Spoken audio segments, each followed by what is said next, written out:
La notizia era nell'aria almeno da una decina di giorni, da quando i referenti delle forze dell'ordine e delle polizie locali di tutte le province del Veneto si sono incontrati per cominciare a pianificare la visita di Papa Francesco in Veneto.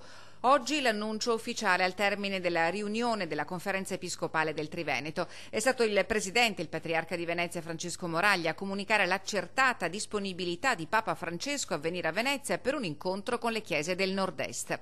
Il pontefice sarà a Venezia l'anno prossimo e la visita durerà una sola giornata, durante la quale, oltre alla celebrazione eucaristica, si terrà un evento comune che coinvolgerà tutte le diocesi del nord-est e i giovani in particolare, a cui sarà dedicato il prossimo Sinodo dei Vescovi. Nei prossimi giorni il patriarca si recherà a Roma per definire dettagli e modalità della visita con la Segreteria di Stato.